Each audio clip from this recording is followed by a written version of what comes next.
নদীপাড়ে সারিবদ্ধ একাধিক বিশালাকৃতির লঞ্চ, মাঠে শত শত বাস, তার পাশেই সামিয়ানা টাঙানো শত একরের 2টি মাঠ।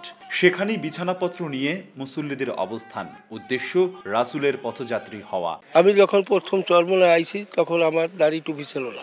আসার উদ্দেশ্য হলো যে আমি একজন মুমিন মুসলমান, যার জন্য আল্লাহর ওলির দরবার চরমনাই। আমি চরমনায় আসছি আল্লাহর ওলির সহবতে।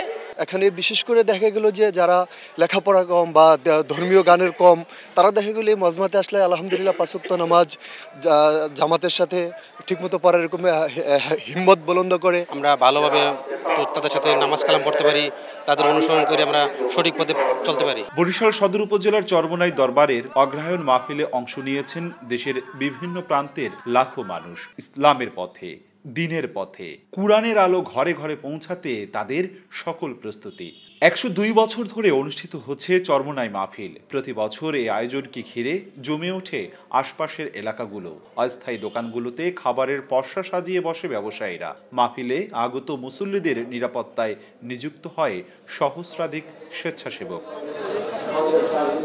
আয়োজকরা জানান, প্রতি বছরের অগ্রহায়ণ ও ফাল্গুন মাসে এ মাহফিল অনুষ্ঠিত হয়। আমাদের মাহফিলের যিনি প্রধান আমিরুল মুজাহিদিন মুফতি সৈয়দ মোহাম্মদ রেজাউল করিম পেশাউ চরমনাই এবং নায়েবে আমির, ওনারা মূলত মূল বয়ানটা করেন। সময়ের স্রোতধারায় যেভাবে পৃথিবীটা এগিয়ে যাচ্ছে, এই এগিয়ে যাওয়ার সাথে সাথে তাদের স্পিরিচুয়ালিটি পাওয়ার, ভিতরের শক্তিটাকে যদি ডেভেলপ করা যায়, আমাদের কাছে মনে হচ্ছে মানুষগুলি সত্যিকারের মানুষে পরিণত হবে।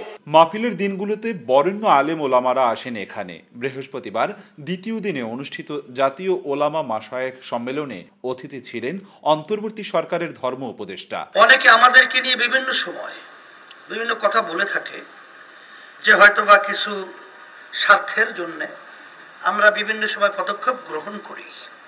আমি তাদেরকে বলবো, আপনারা ভুল বুঝেছেন, আপনারা বিষয়টাকে সঠিক বলেন নাই। কারণ আমি কিন্তু কোথাও প্রার্থী হই নাই, আর কেন্দ্রীয় সিদ্ধান্ত হবও না, কারণ সারা দেশে আমার সফর করতে হবে। আলেম ওলামারা হচ্ছেন সামাজিক শক্তির প্রতীক। একজন ইমাম, একজন পীর সাহেব, একজন আলেম, তার সাথে সমাজের গণমানুষের সম্পর্ক আছে। এই সম্পর্কটাকে আগামী দিনে আরো সুদৃঢ়, মুস্তাহকাম, পায়দার বানাতে হবে। আমরা অন্ধকার থেকে আলোর পথে যাচ্ছি, আগামী দিনে নতুন আলোর সন্ধান পাব।